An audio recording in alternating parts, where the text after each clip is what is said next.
আমার ভূমিকায় লম্বা কথা নয়, সরাসরি মূল আলোচনায় প্রবেশ করতে চাই। এরপরে দুই একটি কথা না বললেই নয়। আমরা যত জায়গায় কোরআনের কথা বলতে যাই বলে হুজুর বুঝে শুনে ওয়াজ করবেন, হুজুর ভেবে চিন্তে কথা বলবেন। অনেকে বলে হুজুর ওয়াজ যা করেন করেন, কোন রাজনীতির ওয়াজ করবেন না। আছে না নাই? অনেকেরই ধারণা এরকম আর কি। তো এখন আমি আপনাদের সামনে একটি কথা বলি, বলেন তো আমার বাড়ি কোন জেলা? গাইবান্ধা। আমি আসছি ময়মনসিংহ জেলা। তো এখানে যে আমি রাজনীতি করব, আগামী নির্বাচনে এই এলাকার মহিলা মেম্বার পদেও দাঁড়ানোর সুযোগ আছে, তা আমি কেন এখানে রাজনীতি করব? রাজনীতি যদি করা লাগে আমার নিজের জেলায় করা লাগবে, কথা কোন ঠিক কিনা? এজন্য আপনারা টেনশন মুক্ত থাকবেন। আমি বাংলাদেশের রাজনীতি কোন দলের বক্তা না, আমি রাজনীতি কোনো বক্তব্য দেব না। I will not say political word because I am not a leader of any political party. কারণ এখানে সব দলের লোক আছে, আছে না নাই? এখানে বসেছে আওয়ামী লীগ, বিএনপি, জাতীয় পার্টি, জামাত ইসলাম, জাসদ, বাসদ, চন্মন, আরশদ, দানবেগি, ফুরফুরে, হাটাজার, ওলামা আলী, জামাত, তাবলিগ, পাবলিক, ওলামা আলী, গণতন্ত্র, গণফোরাম, সুসমাজ, বিকল্পতার, এলজিবিটি, নাগরিক শক্তি, ভিপির সোসাইটি, 4 দল, 14 দল, 19 দল, 20 দল, হিফজনাম, বিএনএফ, বাংলাদেশ কংগ্রেসে পর্যন্তই থাক। বাংলাদেশে কত দল, কথা বলেন ঠিক কিনা? আমি যদি দলীয় আলোচনা করি, এই দিক থেকে একটা দলের লোক গুতা মারে, ওই দিক থেকে আরেকটা দলের লোক থানায় টেলিফোন করে, আমি ছোট হুজুরের অবস্থা ভালো না খারাপ? অতএব আমি বাংলাদেশের রাজনীতি নিয়ে কোনো কথা বলবো। তবে হ্যাঁ, আমি গোলাম রব্বানী যদি কোন রাজনৈতিক বক্তব্য দেই, এই পৃথিবীর শ্রেষ্ঠ রাজনীতিবিদ, শ্রেষ্ঠ রাষ্ট্রনায়ক, শ্রেষ্ঠ রাষ্ট্রপতি, শ্রেষ্ঠ সেনাপতি, শ্রেষ্ঠ বৈজ্ঞানিক, শ্রেষ্ঠ দার্শনিক, শ্রেষ্ঠ বাবা, শ্রেষ্ঠ নানা, শ্রেষ্ঠ স্বামী, শ্রেষ্ঠ মহামানব, রহমাতুল লিল আলামিনের মদিনার আদর্শের রাজনীতির কথা বলবো। আমি গোলাম রব্বানী যদি কোন রাজনৈতিক বক্তব্য দেই, খলিফাতুল মুসলিমিন আমিরুল মুমিনিন হযরত ওমর ফারুকের আদর্শের রাজনীতির কথা বলবো। সেই ওমর ফারুক আল্লাহর জমিনে আল্লাহর আইনকে প্রতিষ্ঠিত করার জন্য নিজের কলিজার টুকরা ছেলেকে পর্যন্ত ছাড় দেয় নাই, কথা বলেন ঠিক কিনা? সেই সাহাবা ইকরামদের আদর্শের রাজনীতির কথা শোনার পর আপনার জরবার চুল কেন আরম্ভ না হয়? কথা বলেন না কেন? আপনারাই বলেন তো, কোরআন হাদিসের হক কথা সবার পেটে হজম হয়? সুদ করে সামনে যদি সুদের আলোচনা করা হয়, ও কি ময়মনসিংহ থেকে ভালো মিষ্টি নিয়ে এসে বলবে গোলাম রব্বানী ভাই হা করেন মিষ্টি খান, নাকি বলবে হুজুরে এসে আমার সুদের ব্যবসা লাল বাতি জ্বালাইছে? যারা ঘুষ খায়, দুর্নীতি করে, হারামখোর, ওদের সামনে ঘুষের ওয়াজ করলে খুশি না বেজা? যারা নামাজ পড়ে না, বেনামাজি, ওদের সামনে নামাজের ওয়াজ করলে খুশি না বেজা? যে মা বোনেরা বেপরদায় চলাফেরা করে, বুকে ওন্না পর্যন্ত নেয় না, জিন্সের প্যান্ট গেঞ্জি পরে রাস্তা দিয়ে হাঁটে যায়, এ সমস্ত বেপরদা মা বোনদের সামনে পর্দার ওয়াজ করলে খুশি না বেজা? এক কথায় ওয়াজ যদি কারো বিপক্ষে চলে যায়, কিয়ামত পর্যন্ত সে বক্তার উপরে খুশি হতে পারে না, কথা বলেন ঠিক কিনা? কিন্তু হক কথা বলাই লাগবে। হক কথা কে খুশি কে বেজার ওইটা দেখার সময় আছে? কারণ কোরআনের মধ্যে কোনো অস্পষ্টতা নাই, সব স্পষ্ট, গোপন নাই, সব ওপেন, কথা বলেন ঠিক কিনা?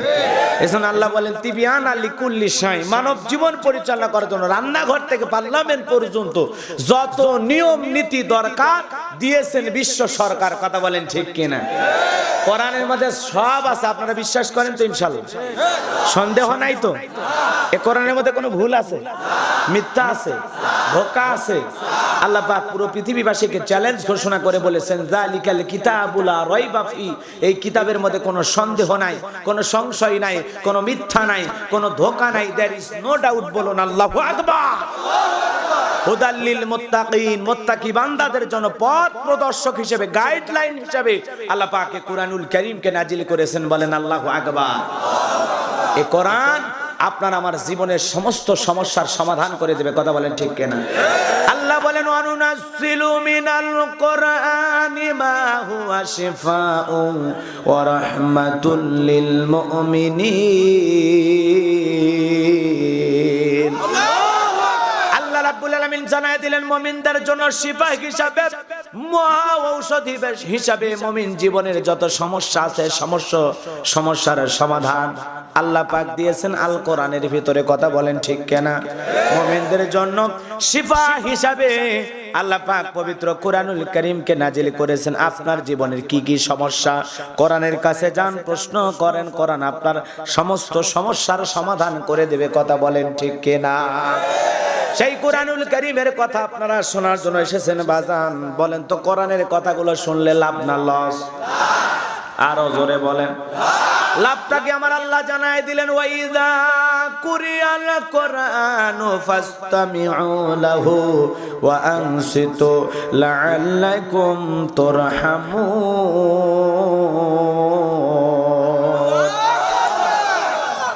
সূরা আরাফ আয়াত নাম্বার 204 আল্লাহ রাব্বুল আলামিন জানায় দিলেন, তোমাদের সামনে যখন কোরআন পাঠ করা হয়, কোরআনের আলোচনা করা হয়, চুপ করে কান লাগিয়ে মনোযোগ সহকারে কোরআনের কথাগুলো শ্রবণ করো।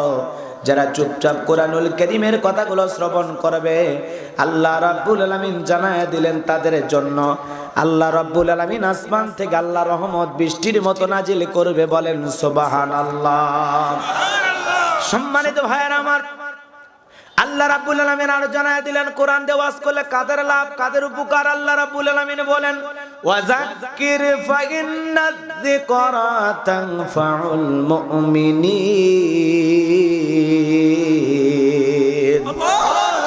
সূরা জারিয়ার 55 নম্বর আয়াত আল্লাহ রাব্বুল আলামিন জানায় দিলেন, যারা আমার মুমিন বান্দা তাদের সামনে যদি কোরআন দিয়ে ওয়াজ করা হয়, কোরআন থেকে উপদেশ দেওয়া হয়, এই কথাগুলো আমার মুমিন বান্দাদের উপকারে আসবে। বলেন সুবহানাল্লাহ। এজন্য যে কোরআন থেকে কথা বলে সে সত্য কথা বলে। মান ক্বালা বিহি সাদাকা, যে কোরআন থেকে কথা বলে সে কি কথা বলে? সত্য কথা বলে। সেই কোরআনের কথা আপনারা শুনতে রাজি আছেন তো ইনশাআল্লাহ? শুনে প্যান্ডেলে রাখবেন না বাড়ি পর্যন্ত নিয়ে যাবেন? আরো জোরে বলেন। আল্লাহ রাব্বুল আলামিন বলেন, আল্লাযীনা ইয়াসতামিউনাল ক্বাওলা ফায়াত্তাবিউনা আহসানাহু উলাইকাল্লাযীনা হাদাহুমুল্লাহু ওয়া উলাইকা হুম উলুল আলবাব।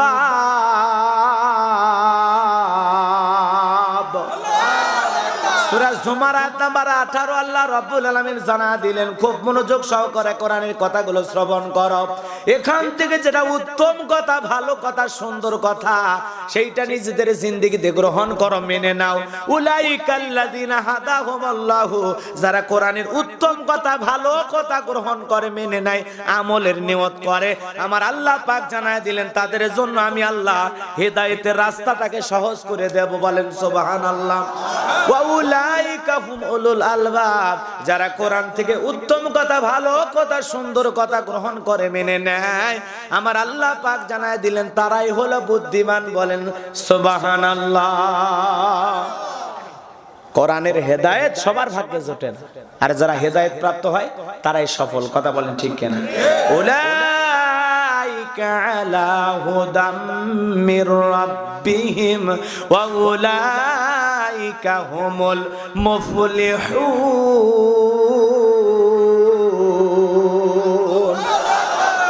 আল্লাহর পক্ষ থেকে যারা হেদায়েত প্রাপ্ত তারাই সফল। আল্লাহু আকবার বলেন।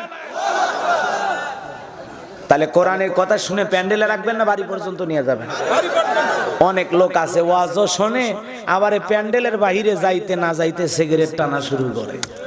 কথা কন তো, হুজুর কি এতক্ষণ ওয়াজ করে সিগারেট খাওয়ার ফজিলত বুঝাইছে? অনেক মুসলমান দেখেছি, কয়েকদিন আগে একটা মাহফিল শেষ করে শ্রোতাদের মাঝখান থেকে হাঁটে যে যাচ্ছি, ওই জায়গাতে থেকে ধোঁয়া ওরা শুরু হয়েছে। আমি করছি কার কোটা আগুন লাগলো রে? পরে দেখি না মুখে লাগছে। হিন্দুরা মরে গেলে মুখ আগুন দেয়, আর মুসলমান দিনের মধ্যে কয়েকবার মুখ আগুন লাগায়। কথা কন, কথা কন। হিন্দুরা মরে গেলে মুখ আগুন দেয় না, আর জিয়াতা থাকা অবস্থায় লাগায়। কথা কন না? খেয়ে রাগ করেছেন আপনারা? ভালো হয়ে যান। আপনাদের এলাকায় তো এদিকে ওইগুলো নাই, আমার এলাকায় আছে। আমি নিজে দেখেছি, ওই যে তামাকের দেয়, ছাগলে পেশাব করে, কুকুরে পেশাব করে, মুরগি পায়খানা করে, সেগুলো আবার এদের শুকনা হয়া, মনে করেন গুড়ে গুড়ে হয়া ওই সিগারেটের ভিতরে ঢোকে, বিড়ির ভিতরে ঢোকে, আর যারা জর্দা খায় হাকিমপুরি বাবা হয়ে চলে আসে। কথা কন ঠিক কিনা? যারা জর্দা খায় ওরা অরিজিনাল স্বাদ পায়, আর যারা বিড়ি খাচ্ছে ওরা খালি কোনো মতে খালি ধুয়ে উঠতেছে। কথা কন ঠিক কিনা? এমন কায়দায় বিড়ি সিগারেট খায় আর ধুয়ে ছাড়ে, মনে আন্তনগরের ট্রেন ছাড়ছে। কথা কন ঠিক কিনা? কয়েকদিন আগে এক মাহফিলে গেছি, মুসাফা করছে আমার সাথে, হাতে এরকম হাত দিয়ে মুসাফা করছে, নাক চুলকাইতে যা হাত নিয়ে যা দেখে, আরে ভাই এমন দুর্গন্ধ। পরে চিন্তা করলাম এই হাত যদি আর একজনের সাথে মুসাফা করি, ও বাড়িতে যাবে হুজুরও খাই রে, হুজুরও খাই রে। কথা কোন ঠিক কিনা? এই হলো অবস্থা। এজন্য ওয়াজ শুনে বিড়ি টানবে না, কথা কন না। এরপরে দেখবেন যুবকেরা অটো ভাড়া, সিএনজি ভাড়া, বাস দেখলাম অনেক কষ্ট করে এই ময়মনসিংহ গফুরগাঁয়ের ছেলেরা আসছে আজকে ওয়াজ শুনতে, তাই না? আবার এরাই দেখবেন ওয়াজ শেষে সিএনজি ওয়ালাকে বলবে, ভাই ঠান্ডা লাগছে রে, একটা হালকা ঝাঁকা নাকা গান লাগা। ওয়াজও শুনলো, আবার অটোতে যাওয়ার পথে গানও শুনতেছে, কথা কোন ঠিক কিনা? রূপবানে নাচে কমর দোলায়া, রূপবানে নাচে কমর দোলায়, আল্লাহ তোরে মারবে কবরে ঝোলায়া ঝোলায়া, কথা কোন ঠিক কিনা? চরিত্রের পরিবর্তন করতে হবে, খালি ওয়াজ শুনলে হবে না, আমল করা লাগবে। এই জন্য আজকে ওয়াজ লয়, ওয়াশ করবে, কথা কন না কে? একবারে সাইজ করে ছুঁয়ে যাওয়া লাগবে। হচ্ছে কি আপনাদের সমস্যাটা কোথায়,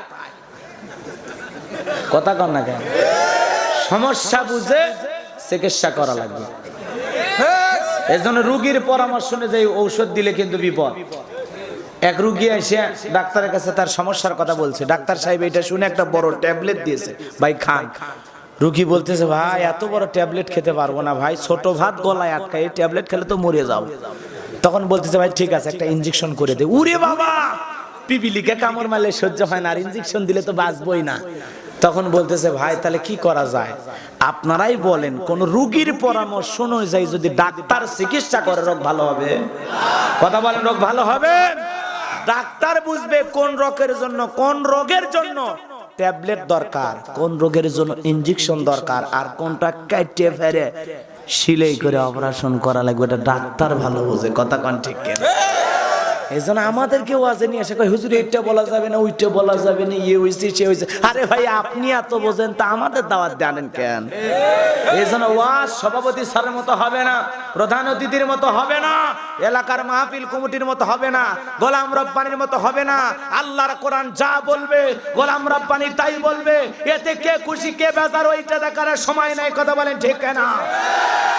কোরআনের হক কথা বলতে গিয়ে যদি ফাঁসির দড়িতেও ঝোলা লাগে, কোরআনের হক কথা বলতে গিয়ে যদি জেলখানার ভিতরে পচে মরা লাগে, কোরআনের হক কথা বলতে গিয়ে যদি মামলা হামলার শিকার হওয়া লাগে, কোরআনের হক কথা বলতে গিয়ে যদি বাতিলের বুলেটের সামনে দাঁড়ানো লাগে, আমি গোলাম রব্বানি কোরআনের জন্য, দ্বীনের জন্য, ইসলামের জন্য এ জীবন বিলিয়ে দিতে রাজি।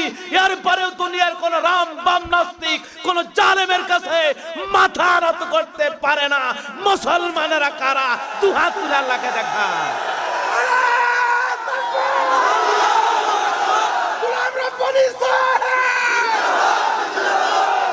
আমি কথা বলবো পবিত্র কুরআনুল কারীমের 108 নাম্বার সূরা। কয় নাম্বার? সবচাইতে ছোট সূরা।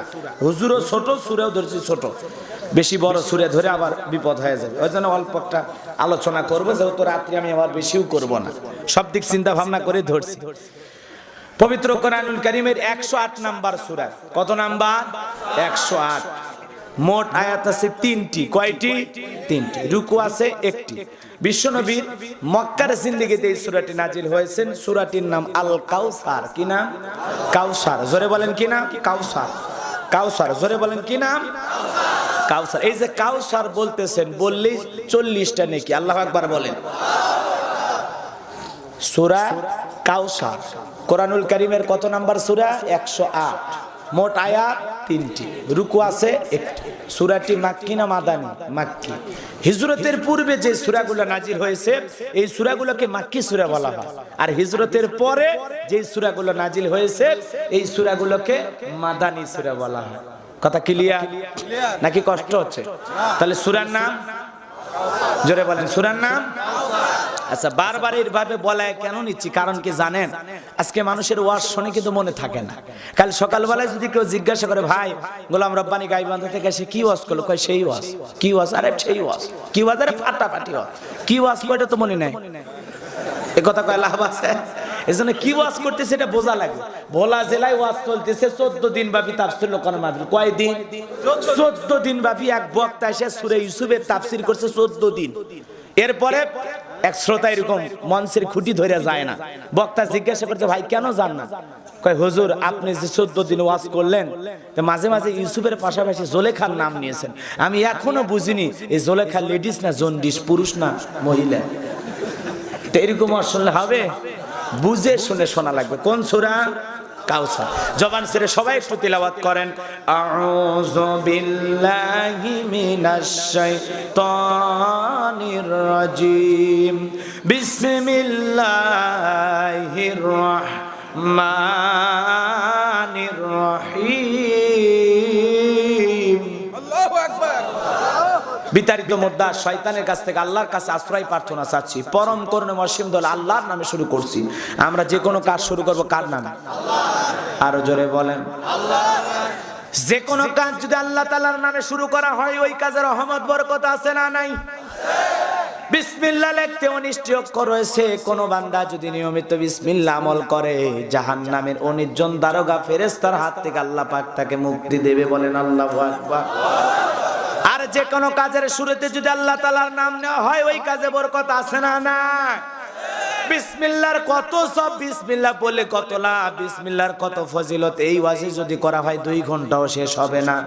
আল্লাহর একজন বুজুর্গ বান্দা ছিল, যেই মজলিসে যায় আগে বিসমিল্লাহর ফজিলতের ওয়াজ করতেন। তার বিসমিল্লাহর ফজিলতের ওয়াজটা ছিল মারাত্মক কঠিন ব্যাপার। আজকে মুসলমান টিউবওয়েলে চাপ দিলেন, গিলাসে পানি ভরাইলেন, বিসমিল্লাহ ছাড়াই খেয়ে ফেলে দিলেন। খাবার খানা সামনে আসছে, আল্লাহর নাম নিয়েই, আল্লাহর নাম না নিয়েই খাওয়া শুরু করছে। কথা কোন ঠিক কিনা? অনেক মানুষ আছে মসজিদে ঢোকার দোয়া জানে না, পেশাবখানা যায় কি দোয়া পড়া লাগবে জানে না। এক মুরব্বী চাচা দেখে পেশাবখানা যায় দোয়া পড়ে বিসমিল্লাহি ওয়ালা বারাকাতিল্লাহ। আমি বলে চাচা তো খানা খাওয়ার দোয়া পেশাবখানায় পড়েন মানে? বলে বাবা কোন দোয়া কোন জায়গা পড়েন আমার মাথা কাজ করে না। এক মুরব্বী সারা জীবন মুয়াজ্জিন, গরিব মানুষ, সারা জীবন হাত তুলে দোয়া করে রব্বি হাবলি মিনাস সালিহিন, রব্বি হাবলি মিনাস সালিহিন। এক যুবক চিন্তা করে বুড়া চাচা কি পাইছে দোয়ার মধ্যে জানা দরকার। একজন বড় আলেমের কাছে যা বলে আমাদের এই মুয়াজ্জিন সাহেব আছে, অনেক বছর ধরে খালি দোয়া করে রব্বি হাবলি মিনাস সালিহিন। এই দোয়ার অর্থ কি হুজুর বলেন? বলে এর অর্থ বলে আল্লাহ আমাকে একটা নেককার সন্তান দাও। এইবার মুয়াজ্জিমের কাছে যে জিজ্ঞাসা করে চাচা ছেলে মেয়ে কয়জন? কয় 11 জন। এরপরে প্রতিদিন আল্লাহর কাছে দোয়া করেন, আল্লাহ আমাকে একটা নেক সন্তান দাও। কয় না বাবা তো দোয়া করি না তো। কয় আপনি বলেন না রব্বি হাবলি মিনাস সালিহিন, হে আমার রব আমাকে একটা সৎপুত্র দান করো, নেককার সন্তান দাও। এর অর্থ তো তাই করছে বাবা। এই দোয়ার মানে যে এটা যদি আমি বুঝতাম তাহলে তো 11 বছর আগে দোয়া পড়া বন্ধ করে দিতাম। আমাদের অবস্থা তাই, কোন দোয়া কোন জায়গা পর আমাদের মনে থাকে না। কয় ভাই আপনার শাশুড়ি মারা গেছে, কয় আলহামদুলিল্লাহ। কয় আপনার স্ত্রী গর্ভবতী ছিল, সন্তান জন্ম দিয়েছে, কয় ইন্না লিল্লাহি ওয়া ইন্না ইলাইহি রাজিউন। তার মানে উল্টা পাল্টা কথা। কোন ঠিক না? রাগ করেছেন আপনারা? আমার ভাইরা দিলের কানটা লাগায়া শুনবেন। এজন্য যেখানে যান যে অবস্থায় যান মাওলা পাকের নাম নেওয়ার দরকার আছে না নাই? টিউবওয়েলে চাপ দিলেন পানি উঠলো, এই পানি যেরকম চাপ দিলে আল্লাহ পাক নিয়ামতের পানি আপনাকে দিল।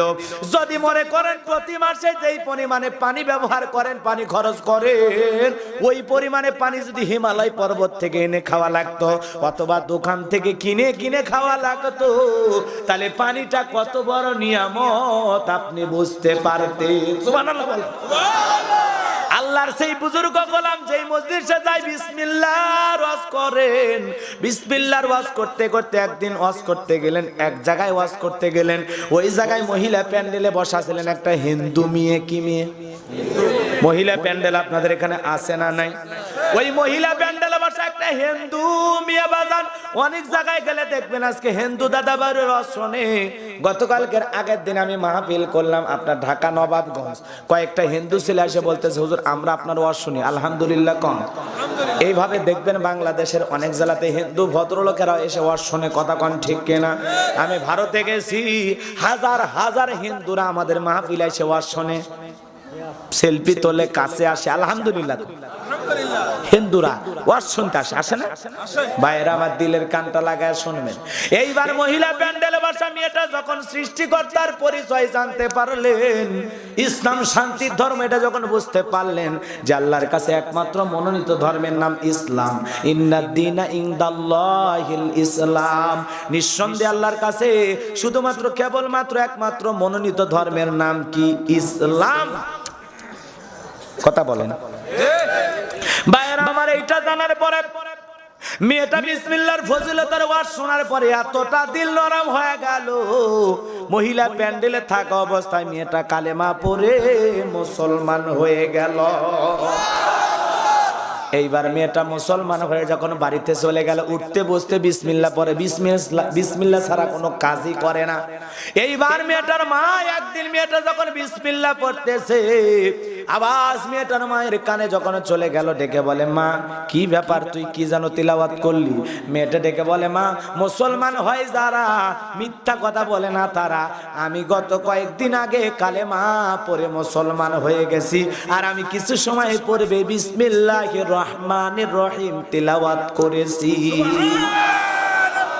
মহিলার মা ডেকে বলে, সর্বনাশ মিয়া আমার, এটা কত বড় অপরাধ করলি, কত বড় ভুল করলি, তুই আমাদের একমাত্র মেয়ে, এই সর্বনাশ কেন করলি? মা এখনো সময় আছে তোর বাবা জানার আগে, ইসলাম ধর্ম ত্যাগ করে আমাদের ধর্মে ফিরে আয়। মেয়েটা ডেকে বলে, মা আমার পক্ষে ইসলাম ধর্ম ত্যাগ করা সম্ভব নয়।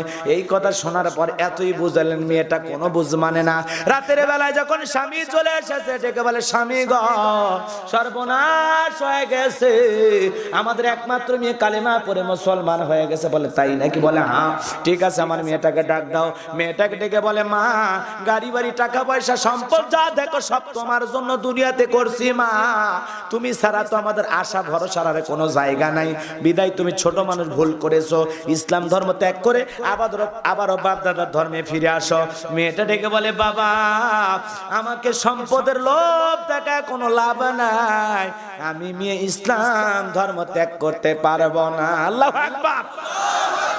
এই কথা শোনার পর বাবা ডেকে বলে, ছোট মুখে বড় কথা, আমি এত বুঝাইলাম বোঝো না। এই কথা বলে রাগান্বিত হয়ে মেয়েটার গালে এত জোরে একটা থাপ্পড় মেরে দিয়েছে, মেয়েটা চোখের পানি ছেড়ে দিয়ে কাঁদতে কাঁদতে বলে, বাবা যদি আমাকে মারতে মারতে মেরেও ফেলে দাও, আমি মেয়ের পক্ষে ইসলাম ধর্ম ছাড়া সম্ভব নয়।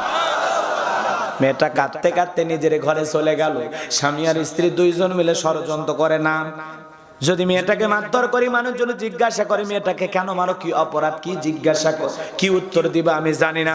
তাহলে কিভাবে কি করা যায়? স্বামী স্ত্রী গল্প করতেছে, হঠাৎ করে স্বামী ডেকে বলে, বিবি রে পাশের গ্রামের লোকেরা তো সাপুরিয়া সাপের খেলা দেখায়, ওদের কাছ থেকে যদি একটা বিষাক্ত সাপ নিয়ে এসে কোনো মতে একবার মেয়েটাকে সবল মারানো একটা ব্যবস্থা করা যায়, তাহলে বিষাক্ত সাপের সবলে মেয়েটা মারা যাবে। মানুষজন জিজ্ঞাসা করলে কিভাবে মরে গেছে, বলবো সাপে কেটে মারা গেছে, আমরা কিছুই জানি না, আমাদের বংশে চুনকালি পড়বে না, কেউ আমাদের দোষারোপ করতে পারবে না, আমাদের দিকে অভিযোগের তীর ছুঁড়ে মারতে পারবে না। এই কথা শোনার সঙ্গে সঙ্গে স্বামী স্ত্রী গোপন করে রাতের বেলায় যায় একটা পাতিলে কইরা সাপ কিনে বাড়িতে নিয়ে আসলো।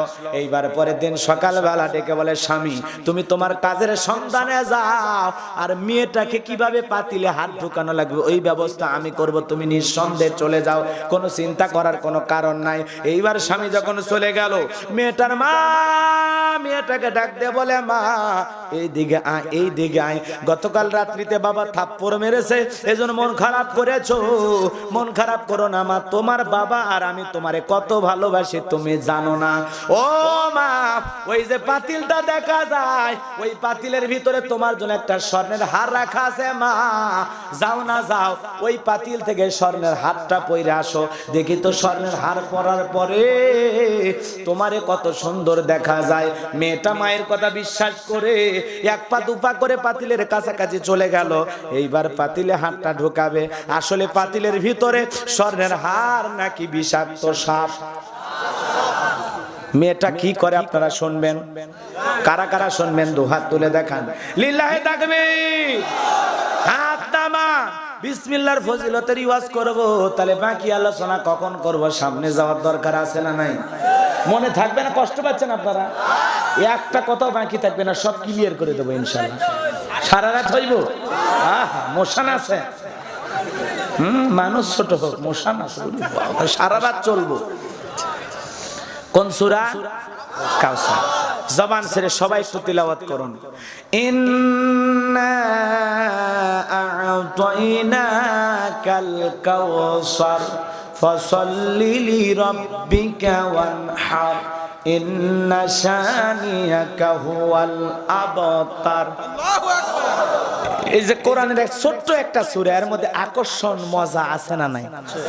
ছোটবেলায় বাবার হাত ধরে মসজিদে গিয়েছিলাম, ইমাম সাহেবের কণ্ঠে সূরা ফাতিহা শুনেছি। যারা 30, 40, 50 বছর নামাজ পড়েন, 50 বছর ধরে সূরা ফাতিহা দিয়ে নামাজ পড়েন, যারা 5 ওয়াক্ত সালাত আদায় করে, কমপক্ষে দিনের মধ্যে 40 বার সূরা ফাতিহা তিলাওয়াত করতে হয়।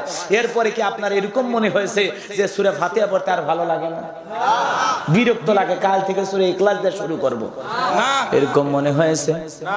আহা, কি আকর্ষণ, কি মধু দিয়েছেন! আল্লাহু আকবার বলেন।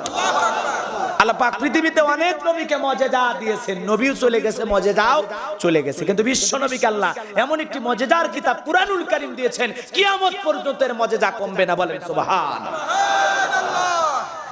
ভাইরা আমার, এজন্য কোরআনের ভিতরে অনেক আকর্ষণ আছে বাজান। আল্লাহর পয়গম্বর দাউদ আলাইহিস সালাম, তার কণ্ঠের ভিতরে আকর্ষণ ছিল। তেলাওয়াত করত যখন, সমুদ্রের মাছগুলো পর্যন্ত কিনারায় ভিড় জমায়া পয়গম্বরের কণ্ঠের তেলাওয়াত শুনতো। কথা বলেন ঠিক কিনা? আল্লাহর পয়গম্বরকে আল্লাহ পাক এমন একটি মুজিজা দান করেছিলেন।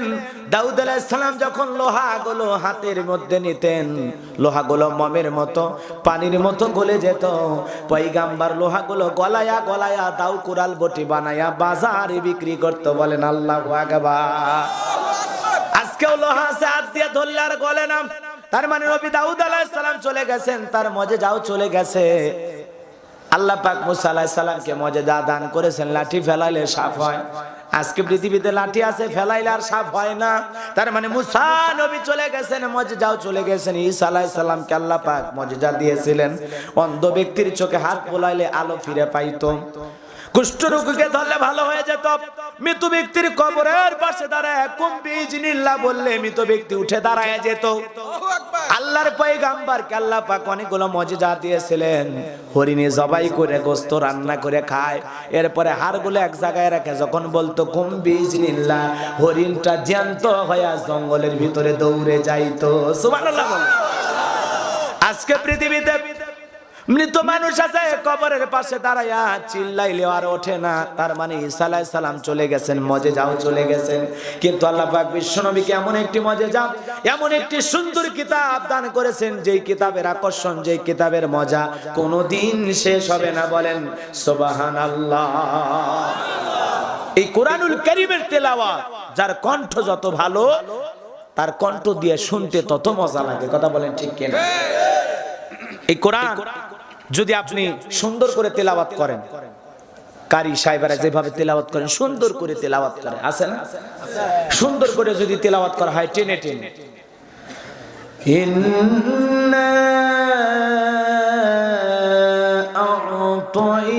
আ'তাইনাকাল কাউসার, আল্লাহু আকবার, ফাসাল্লি লিরাব্বিকা ওয়ানহার, ইন্না শানিয়াকা হুয়াল আবতার। আকর্ষণ আছে না নাই? যার কণ্ঠ যত ভালো, শুনতে তার কণ্ঠ দিয়ে তত মজা লাগে। কোন সুবহানাল্লাহ। নামাজের মধ্যে যখন তিলাওয়াত করে মাঝারি সুরে, মিডিয়াম সুরে, তখনও মজা লাগে না? ইন্না আ'তাইনাকাল কাউসার ফাসাল্লি লিরাব্বিকা ওয়ানহার, ইন্না শানিয়াকা হুয়াল আবতার। ধীরস্থির ভাবে সুন্দর করে, কারণ আউজিদ আলাইহি ওয়া রাত্তিনিল কুরআনা তারতিলা, স্পষ্ট করে সুন্দর করে ধীরে ধীরে থেমে থেমে কোরআনকে তিলাওয়াত করো। কথা বলেন ঠিক কিনা?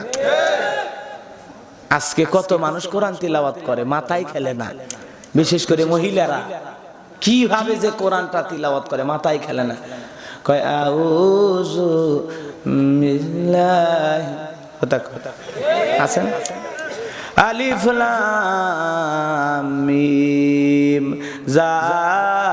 যালিকাল কিতাবু লা রাইবা, আছে না নাই? অনেক পুরুষ মানুষ এখন সূরা ফাতিহা ধরেন। এক জায়গায় বিয়ে পড়াইতে আমি এক ছেলেকে ধরছি, বরকে, তুমি সূরা ফাতিহা জানো? দেখে ওর চোখ মুখ ঘেমে গেছে। কোলদারা থাকে না সাহায্যকারী দুলে ভাই, কথা কন, বিয়ে করেননি, সাথে দুলে ভাই যায় না। হ্যাঁ, ওরা বলতেছে হুজুর আপনি বিয়ে পড়লে ভিজিট দেয় কত? আমি দেই 500 1000। বলছে হুজুর 2000 টাকা দেবো, তাও বিয়েটা ভাঙেন না। কেন? কয় সুরে ফাতে ওই কে আমাকে ধরলে আমরাও পারবো না। আছে না নাই? সুরে ফাতে আজান না বিয়ে করবে গেছে, আছে না নাই? যা দেখেন, জিজ্ঞাসা করেন কেমন, কয় আলহামদুলিল্লাহ রাব্বিল আলামিন আর রহমান রাহিম। তিলাওয়াত শুনে শয়তানও কয় আছে ভালো, আমি নিজে পড়বে পারি, কথা কোন ঠিক কিনা? এই সমস্ত তিলাওয়াতকারীদেরকে কোরআন লানত করে, কথা বলেন ঠিক কিনা? খবরদার, কোরআন এইভাবে তিলাওয়াত করা যাবে না, সুন্দর করে তিলাওয়াত করতে, সহিহ শুদ্ধ তিলাওয়াত লাগবে, কথা বলেন ঠিক কিনা? যার তিলাওয়াত সহিহ নাই তার নামাজ হবে না, হবে না। এখানে আলেম ওলামা বসে আছে, নামাজ ভঙ্গের কারণ আছে অনিষ্ট, আছে না? তার 1 নাম্বার নামাজে শুদ্ধ তিলাওয়াত লাগবে, কথা বলেন ঠিক কিনা? রাগ করেছেন? এরপরে দেখেন কোরআনুল কারীম রমজান মাসে যখন খতম করা হয়, খুব দ্রুত গতিতে তিলাওয়াত করা হয়, তারপরে মজা আছে না নাই? বিসমিল্লাহির রহমানির রহিম, ইন্না আ'তাইনাকাল কাউসার ফাসল্লি বিকা ওয়ানহার ইন্না শানিয়াকা হুয়াল আবতার।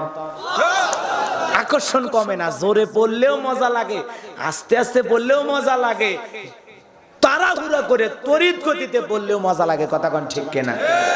মানে টেনে টেনে পড়লেও সুন্দর লাগে, আবার মাঝারি সুরে পড়লেও মজা লাগে, আবার খুব তাড়াহুড়ো করে পড়লেও মজা লাগে, বিচ্ছিরি লাগে না, অসুন্দর লাগে না।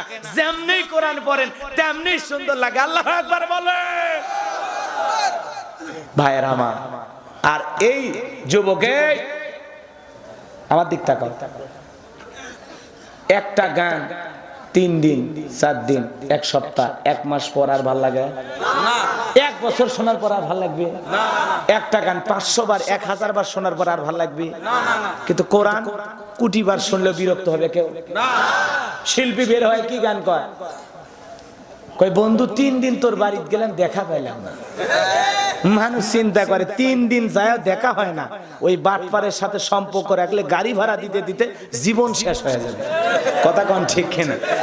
মানুষ কয়েকদিন পর আর ওই গান শুনলো না, ওই গান অচল হয়ে গেল, শিল্পী মার খেয়ে গেছে, কথা কোন। এরপরে নতুন আর এক শিল্পী এসে কয় দেখা না হলে একদিন বুকের ভিতর করে চিন চিন চিন চিন। মানুষ কয় একদিন না দেখলে বুকের ভিতরে যদি সিন সিন করে, এই রোগ তো খুবই খারাপ না। বুকের ভিতরে সিন, একটা হার্টের প্রবলেম থাকতে পারে, আবার হার্টত রিং লাগার লাগতে পারে, সমস্যা। মানুষ আর ওই গান শুনলো না, কথা কোন ঠিক কিনা? এরপরে এক শিল্পী এসে কয় কাল তো ছিলাম ভালো, আজ আমার কি হলো সে কথা বলতে পারি না। মানুষ চিন্তা করে গতকালকের কথা আজকে বলতে পারে না, এত সমস্যা আছে, কথা কন, বড় ধরনের সমস্যা আছে, কথা কন। গতকালকার কথা তোমার আজকে কেন মনে নাই? সমস্যা আছে না নাই? এরপরে এক শিল্পী এসে করছে ও প্রিয়া তুমি কোথায়? কেন? কয় শয়তান তোমাকে খুঁজতেছে। কয়েকদিন পরে মানুষ ওই গানও আর শোনে না। রাগ করেছেন আপনারা?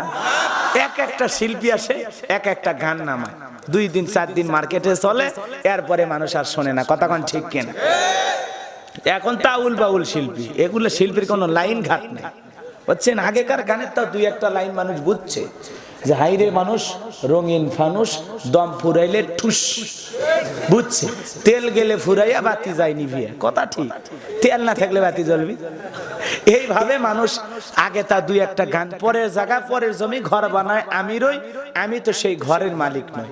মানুষ বুঝছে যে কথা ঠিক, এই জমির মালিক দাদা ছিল নাই, বাবা ছিল নাই, আমি একদিন থাকবো না, কথা বলেন। ভালো গান ছিল, ভালো গান ছিল না? একদিন মাটির ভিতরে হবে ঘর রে মোহন আমার, কেন বাঁধো দালান ঘর। একদিন মাটির ভিতরে হবে ঘর রে মোহন আমার, কেন বাঁধো দালান ঘর। প্রাণ পাখি উড়ে যাবে পিঞ্জর সেরে, ধরা দমে সবই রবে তুমি যাবে চলে। বন্ধু বান্ধব যত মাতা পিতা তারা সুত সকলে হবে তোমার পরে। মন আমার কেন বান্ধ দালান ঘর, একদিন মাটির ভিতরে হবে ঘর রে। মন আমার কেন বান্ধ দালান ঘর, দেহ তোমার চর্ম চর গলে পচে যাবে, শিরা উপশিরা গুলি ছিন্ন ভিন্ন হবে, মন্দ মেরু দ্বন্দ্ব সবই হবে খণ্ড খণ্ড, পড়ে রবে মাটির উপরে। মন আমার কেন বান্ধ দালান ঘর, একদিন মাটির ভিতরে হবে ঘর। গান শোনা মনে হচ্ছে মরে গেছে, কবর ঢুকছি। কথা কন, বোঝা গেছে। আরে এখন কি যে শিল্পী, গানের আগা নাই গোড়া নাই, আলতু ফালতু গান। কথা কন, বিশেষ করে যে ব্যান্ডের যারা শিল্পী, কথা কন, ব্যান্ডের যারা শিল্পী, চুলগুলো মহিলা মানুষের মতো। আমি কিছু যুবকদেরকে নিয়ে অবশ্য আলোচনা করবো, এখন না পরে, এ পর্যন্ত থাক। এই জায়গায় যে এই কথাগুলো কেন বলতেছি, কি কারণ, উদাহরণ দিয়ে বোঝানোর জন্য আছে না নাই? নবীজির চোখের কোনায় পানি কারণ হলো নবীজির ছেলে সন্তানগুলো জন্ম নেয়, মৃত্যুবরণ করেন, আল্লাহর ডাকে সাড়া দিয়ে চলে যায়। আর কাছের চাচা আবুল হাব ডেকে বলে, ভাতিজা তোমার ছেলে সন্তানগুলো মারা যায়, বংশে বাতি জ্বালানোর কেউ থাকলো না, তুমি একটা লেজ কাটা নিরে বংশ। জোরে কন্যা উযবিল্লাহ। আপনি বলেন আপনার সন্তান যদি মারা যায়, আপনার চাচা এসে সান্ত্বনা দেবে, বাবা টেনশন নিস না, আল্লাহ দিয়েছে আল্লাহ নিয়ে গেছে, আল্লাহ চাইলে বছর গড়লে আবার সন্তান আসবে রে বাবা, মন খারাপ করো না, ভাতিজা ভেঙে পড়ো না। চাচার উচিত ভাতিজাকে সান্ত্বনা দেওয়া। আর নবীর চাচা এতটা খারাপ, সান্ত্বনা দেওয়া দূরের কথা, সমালোচনার তীর রাসূলের বুকের ভিতরে ঢুকায়া দিত। আর দেখে বলতো, ভাতিজা তুমি একটা লেজ কানারির বংশ, তোমার বংশে বাতি জ্বালানোর কেউ থাকলো না। জোরে কন্যা উযবিল্লাহ। এইভাবে নবীজিকে কষ্ট দেয়। নবীজির ছেলে সন্তানগুলো মারা গেল, এর পেছনে কারণ আছে তিনটি। জোরে বলেন কয়টি? তিনটি কারণে রাসূলুল্লাহর ছেলে সন্তানগুলো জমিনে বাঁচে নাই। তিনটি কারণ কি বুঝতে হলে 3 নাম্বার আয়াতের আলোচনা শোনা লাগবে। 1 নাম্বার বাদ দেখে 3ও যাওয়া যায়। কথা কন না কে? কষ্ট হচ্ছে কি আপনাদের? হ্যাঁ, 3 নাম্বার আয়াত পর্যন্ত বসে থাকা লাগবে না? নবীজির সন্তান মারা যাওয়ার পিছনে কারণ আছে 3টি। কি সেই 3টি কারণ শুনবেন, তারপরে বাড়ি যাবেন। অনেকে মনে করতেছেন, হুজুর সূরা কাউসারের ওয়াজ করবি, এটা যদি বাড়ি থেকে জানতাম, গাড়ি ভাড়া করে কষ্ট করে আমি আসতাম না। এরকম কি মনে হচ্ছে? ঠিক বলতেছেন মানে? এরকম কি মনে হচ্ছে? তার মানে কি আকর্ষণ কমে গেল? কত বক্তার কণ্ঠে বিশ্বনবীর আলোচনা শুনেছেন, তারপরে কি আকর্ষণ কমে? আর রাসূলের আলোচনা শোনার পরে যদি কেউ উঠে যায়, বোঝা যাবে ওই উম্মতের অন্তরে আল্লাহ রাসূলের মহব্বত ভালোবাসাই নাই। নবীর আলোচনা হচ্ছে যেই নবীর আমরা উম্মত, আসে কথা কম। রাসূলের আলোচনা চলতেছে আর তোমার ভালো লাগে না, মজা লাগে না। তুমি কি সালমান খানের জীবনী শুনতে আসছো? শাহরুখ খানের জীবনী? ওই মেসির কয়টা বান্ধবী? এই কথা বলেন না কেন? সাবধান যুবক, সাবধান। আজে বাজে গল্প শুনিস না, কোরআন হাদিসের বয়ান শোন। কথা কন। যেদিকে যাই সামনের দিকে যাই, কষ্ট হবে না। আমি কষ্ট দেওয়ার জন্য আসি নাই, অল্প কিছু সময় কথা বলবো, একটু চোখ কান খোলা রাখবেন। আপনারা যেভাবে আসেন আমার ভালো লাগতেছে, শেষ পর্যন্ত এইভাবে আপনাদের থাকা চাই। কথা বলেন না কেন? একেবারে ডাইরেক্ট আমি কোরআনের আলোচনাটা আপনাদের সামনে একটু তুলে ধরব। ভাইরা আমার, একদিকে নবীজির ছেলে সন্তানগুলো মারা যায়, আর একদিকে সাহাবায়ে কিরামদের উপর নির্যাতন জুলুম। যারা ইসলাম ধর্ম গ্রহণ করে, কাফেররা তাদের উপর অত্যাচার নির্যাতন জুলুম করে। হযরতে বেলাল একটা রজনীতে রাসূলের কাছে চলে গেলেন। বিশ্ব নবীর দরবারে যাওয়ার পর হযরতে বেলাল ডেকে বলে, নবী গো, আপনি আমারে কালেমা পড়ে মুসলমান বানায়া দেন। বিশ্ব নবী ডেকে বলে, বেলাল কালেমা পড়ে মুসলমান হইবা?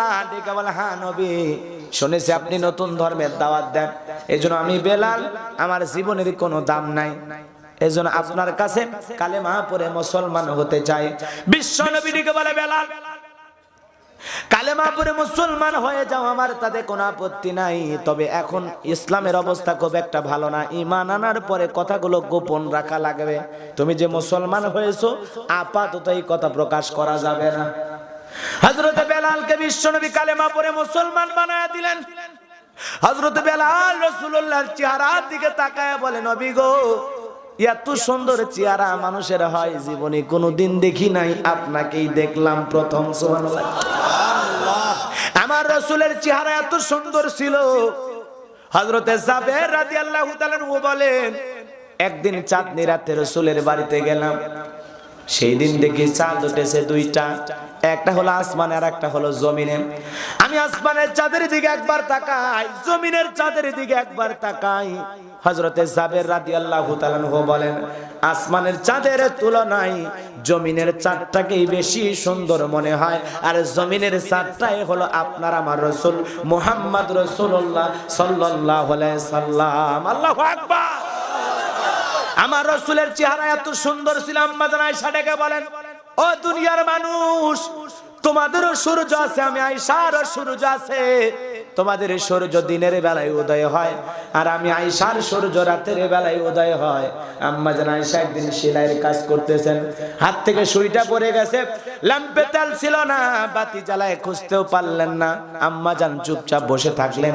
রাসূলুল্লাহ যখন ঘরের ভিতরে প্রবেশ করলেন, বিশ্বনবীর চেহারার আলোতে সুইটা কোথায় পড়ে আছে আম্মা জান পরিষ্কার দেখতে পারলেন। বলেন সুবহানাল্লাহ। আম্মা জান আয়েশা আরো ডেকে বলেন, ও দুনিয়ার মানুষ, যারা ইউসুফ নবীর চেহারা দেখতে গিয়ে ইউসুফ নবীর চেহারার দিকে তাকায়া আপেল কাটতে গিয়ে আঙ্গুল কেটে ফেলে দিয়েছে, ওরা যদি একবার বিশ্ব নবীর চেহারা মোবারকের দিকে তাকাইতো, কখন যে হাতটা কাটতে কাটতে নিজের কলিজা কেটে দুফাক করে দিত, মুহূর্তের জন্য টের পেত না আমার রাসূল এত সুন্দর। বলেন সুবহানাল্লাহ। যে রাসূলের চেহারার দিকে তাকাইলে ক্ষুধা নিবারণ হয়ে যায়। মক্কা একজন মহিলার স্বামী মারা গেল, 3টা সন্তান রেখে বড় ছেলে ডেকে বলে, মা, বাবা মারা গেছে কয়েকদিন হলো, আমরা ক্ষুধার্ত, মা, না খেয়ে মরার চাইতে এতিম নবীর কাছে যাই, ঈমান এনে মৃত্যুবরণ করাই ভালো। ও মা, মনে কিছু নিও না মা, এতিমের দরদ এতিম ছাড়া কেউ বুঝবে না, চলো না মা, চলো বিশ্ব নবীর কাছে চলে যায়। মহিলা 3 জন সন্তানকে নিয়ে রাসূলের দরবারে চলে আসলেন। 2টা ছেলে সন্তান আর একটা কন্যা সন্তান, 2 ভাই ছোট আর বড়।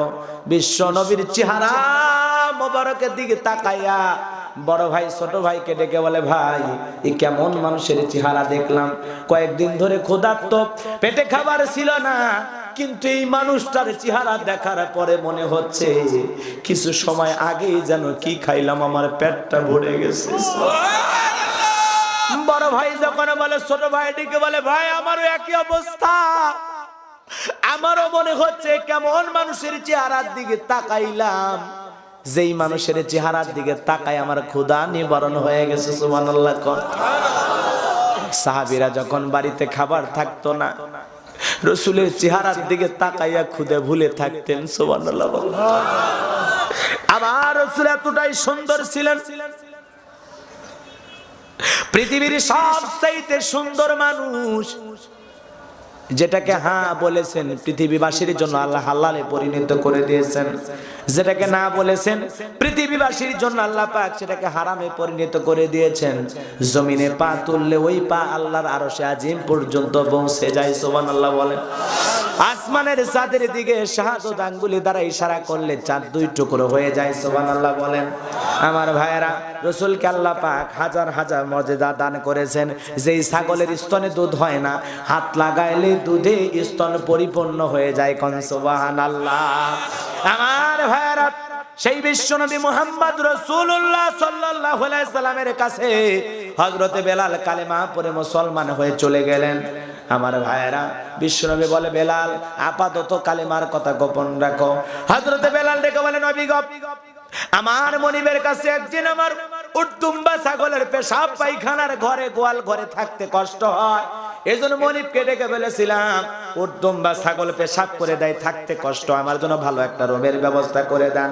ও মায়ে ডেকে বলে, বেলাল রে, এ কালো হাবশি বেলাল, ওই উটদুম্বা ছাগলের দাম আমার কাছে আছে, কিন্তু তোর মতো কালো বেলালের দাম আমার কাছে নাই। জোরে কন্যা উজুবিল্লাহ।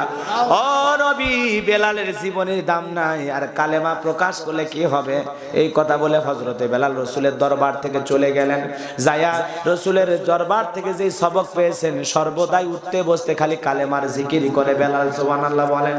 সকালবেলা হয়ে যায়, সূর্য উদয় হয়েছে, বেলাল দরজা খোলে না। অন্যান্য চাকর বাকর যারা আছে ডেকে বলে, ও আমাদের মনিব মাইয়া, এখন পর্যন্ত বেলাল দরজা খোলে নাই, উটদুম্বার ছাগল পেশাব পায়খানা পরিষ্কার করে নাই। ও মায়া রাগে রাগান্বিত হয়ে দরজায় ধাক্কা, এই বেলাল দরজা খোল। ধাক্কা মারতে মারতে দরজা খুলে গেল। ও মায়া তাকায় দেখে যেই রাত্রিতে বেলাল কালিমা পড়ে মুসলমান হয়ে গেছে, ওই রাত্রিতে একটা উটদুম্বা ছাগল পেশাব পায়খানা করে নাই। কোন সুবহানাল্লাহ। ও মায়া ডেকে বলে, বেলাল তুই এত ভালো আমার জানা ছিল না। আর অন্যান্য চাকরদেরকে ডেকে বলে, শোনো, তোমরা যখন ঘুমাইছিলা বেলাল তখন পরিষ্কার করছে, তোমরা টের পাও নাই। যাও, মিথ্যা অভিযোগ বেলালের বিরুদ্ধে দিও না। এইবার কাছে যায়, বেলাল এতবার ডাকলাম, ডাকে সারা দিলি না। কাছে যা হালকা করে বেলালকে একটা ধাক্কা মারছে, বেলালের জবান দিয়ে কালেমার আওয়াজ বের হয়েছে, বলেন আল্লাহু আকবার। সঙ্গে সঙ্গে ও মায়া ডেকে বলে, এ বেলাল, এই মুহূর্তে কি তেলাওয়াত করলি? তুই কি ঈমান এনেছিস, মুসলমান হয়েছিস? হযরতে বেলাল ডেকে বলে, মনিব গো, আপনি যা শুনেছেন সত্য শুনেছেন। আমি কালেমা পড়ে বিশ্ব নবীর দলে নাম লেখাইছি, আমি ঈমান এনেছি, আমি মুসলমান হয়েছি। আল্লাহু আকবার বল। ওমায় ডেকে বলে, বেলাল সর্বনাশ, আর তোর কষ্ট করে এই রুমের ভিতরে থাকা লাগবে না, তোর জন্য ভালো রুমের ব্যবস্থা করে দেব বেলাল। এ বেলাল, কয়েকটা উটদুম্বা ছাগলের মালিক বানায় দেব। এখনো সময় আছে, ইসলাম ধর্ম ত্যাগ করে আবারও বাপদাদার ধর্মে ফিরায়। হযরত বেলাল ডেকে বলে, ওমাইয়া রে, পুরো পৃথিবীটা যদি বেলালের নামে লিখে দেওয়া হয়, তবু আমি বেলালের পক্ষে ঈমানের পথ ছাড়া সম্ভব নয়, কালেমার পথ ছাড়া সম্ভব নয়। বলেন সুবহানাল্লাহ। ডেকে বলে, তাহলে তুমি যদি আমার কথা না মানো, নেতা আবু জেহেলকে খবর দেব। বলে, খবর দিতে পারো। এইবার আবু জেহেলের কাছে উমাইয়া চলে গেল। নেতা, সর্বনাশ, কি হয়েছে? আমার ঘরের কিতদাস বেলাল কালেমা পড়ে মুসলমান হয়েছে, তাড়াতাড়ি আসেন, একটা ব্যবস্থা নিতে হবে, বেলালের বিচার করতে হবে। আবু জেহেল ডেকে বলে, যাও, আসতেছি। কয়েকটা সেলা সামুন্ডা ক্যাডার সঙ্গে নিয়া আবু জেহেল চলে আসলো মায়ের বাড়িতে। ডেকে বলে, এই বেলাল, এই দিকে আয়, শুনলাম নাকি কালেমা পড়ে মুসলমান হয়েছিস। হযরতে বেলাল ডেকে বলে, হ্যাঁ নেতা, যা শুনছেন কথা ঠিক আছে। হযরতে বেলাল জিকির করে আর মাঝে মাঝে প্রশ্নের উত্তর দেয়। আবু জেহেল ডেকে বলে, বেলাল রে, উটদুম্বা ছাগলের মালিক বানায় দেব, ব্যবসা করার জন্য টাকা পয়সা দেব, আর কষ্ট করা লাগবে না, আজ থেকে তোর কোনো কাজকর্ম নাই, খাবি দাবি আর ঘুমাবি, কোনো টেনশন নাই। হযরতে বেলাল ডেকে বলে, ও নেতা আবু জেহেল, আমারে লোভ দেখায় লাভ নাই, ইমানদাররা লোভে ঈমান কোনোদিন বিক্রি করতে পারে না। কথা বলেন ঠিক কিনা? আবু জেহেল ডেকে বলে, এত বড় কথা, এত কিছু দিতে চাইলাম, নিবা না? বলে, না, এগুলোর বিনিময়ে আমি ঈমান বিক্রি করতে পারবো না, আমি কালেমার পথ ছাড়তে পারবো না। আবু জেহেল ডেকে বলে, সোজা আঙ্গুলে ঘিউ না উঠলে আঙ্গুল বাঁকা করবো, তোরে কিন্তু মারবো, পিটাবো। বেলাল ডেকে বলে, যা খুশি করতে পারো, আমি বেলাল বিন্দু পরিমাণ তোমাদেরকে ভয় পাই না। আল্লাহু আকবার বলেন। ইমানদাররা বাতিলের হুমকি ধুমকি ভয় পায়, জোরে বলেন পায়। আবু জেহেল যুবকদের লেলিয়ে দিল, মারো চাবুক। চাবুক মারতে মারতে মারতে মারতে বেলালের পিঠে এত চাবুক মেরেছে বাজান, চাবুক মারতে মারতে বেলালের কালো পিঠটা রক্ত দিয়ে লাল হয়ে গেল, টক টক করে রক্ত বের হয়। আবু জেহেল ডেকে বলে, বেলাল রে, ইয়া তোমারি, তারপরেও কেন ইসলাম ধর্ম ছাড়িস না? এরা চাবুক মারতে ব্যস্ত, আর হযরত বেলাল আল্লাহর নামের জিকির করতে ব্যস্ত। কোন সুবহানাল্লাহ। এরা পিঠে মারতে মারতে রক্ত বের করে ফেলে দেয়। বেলাল বলে না, ও বাবা, ও মা, লাগে ছাইরা দাও। চিৎকার মেরে বলে না, আমার কষ্ট হয়। এরা মারতে ব্যস্ত, আর বেলাল মাওলা পাকের জিকিরে ব্যস্ত। কোন সুবহানাল্লাহ। মারতে মারতে রক্তাক্ত করে ফেলে দিল। এরপরে রশি লাগাইয়া মরুভূমির উত্তপ্ত বালিতে বেলালকে ছেঁচড়াইয়া ছেঁচড়াইয়া সন্ধ্যা বেলায় নিয়ে এসে বলে, বেলাল, সারাটা দিন মারলাম, বালিতে ছেঁচড়াইলাম, বল ইসলাম ধর্ম ছাড়বি কিনা? আব্দুল্লাহর বেটা মুহাম্মাদের দল ত্যাগ করবি কিনা?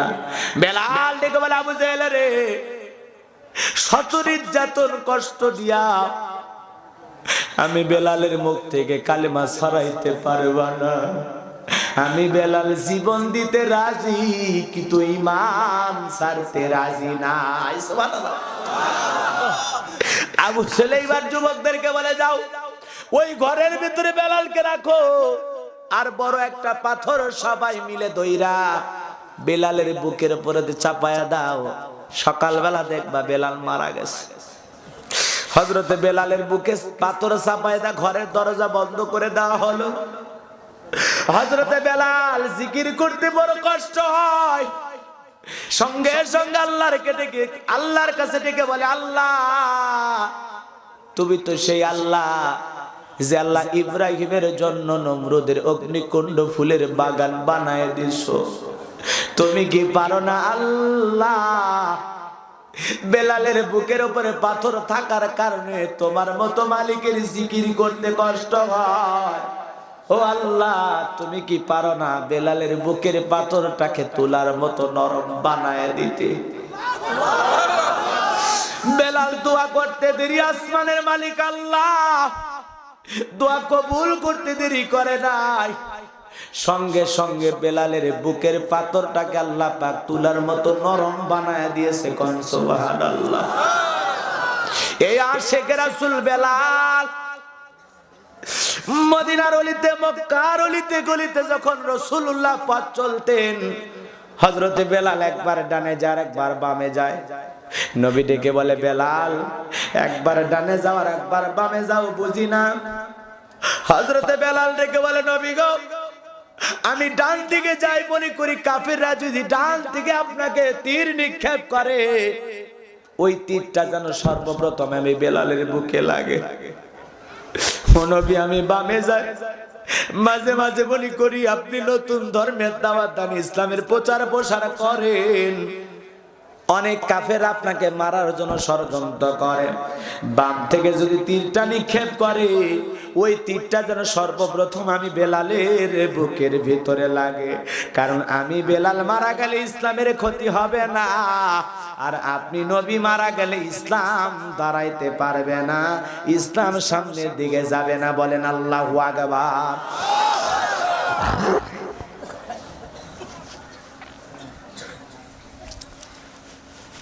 হযরত বেলাল আশিকে রাসূল কেমন ছিলেন?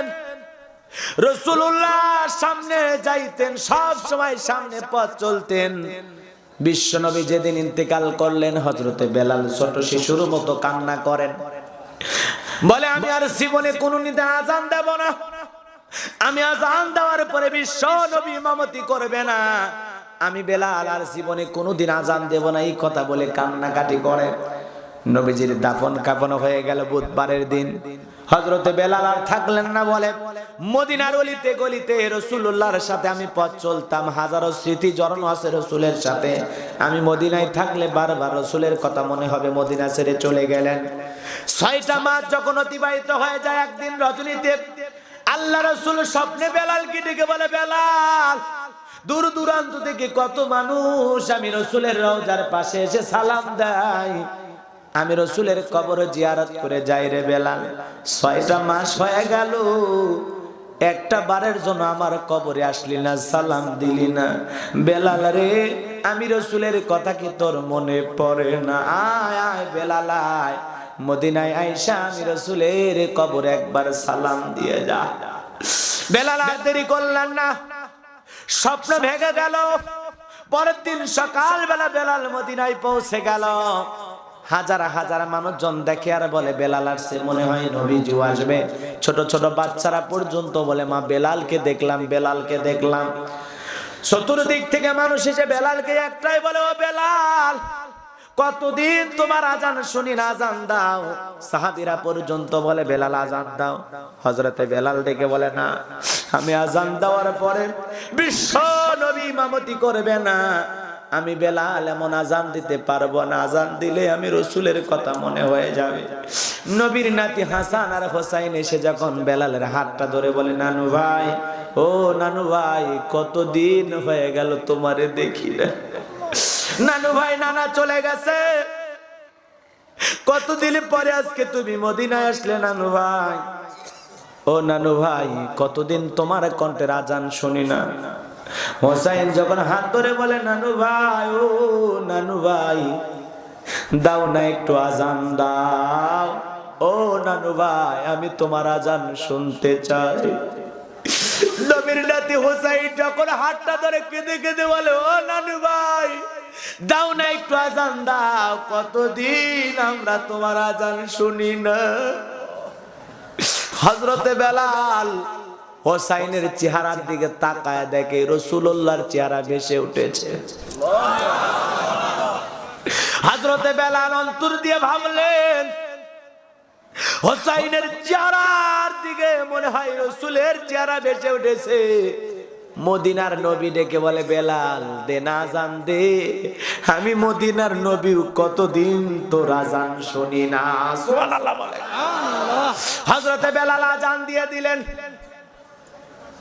আজান শুনে চতুর্দিক থেকে মানুষ ছুটে আসলো। আশিকে রাসূল বেলাল কাকে বলে সেই কথা বলতে গেলে অনেক লম্বা সময় আলোচনা করা লাগবে।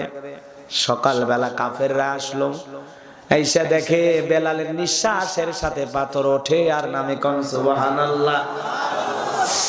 এই নির্যাতন জুলুমের কথা নবীজি জানতে পারলেন, শুনতে পারলেন। আবু বকরকে ডেকে বলে, আবু বকর বেলালের নির্যাতন জুলুমের কথা আমি সইতে পারি না, যাও বেলালের জন্য একটা ব্যবস্থা করো। হযরত আবু বকর অনেক সরা দাম দিয়ে, অনেক সরা মূল্য দিয়ে হযরতে বেলালকে আজাদ করলেন। বলেন সুবহানাল্লাহ।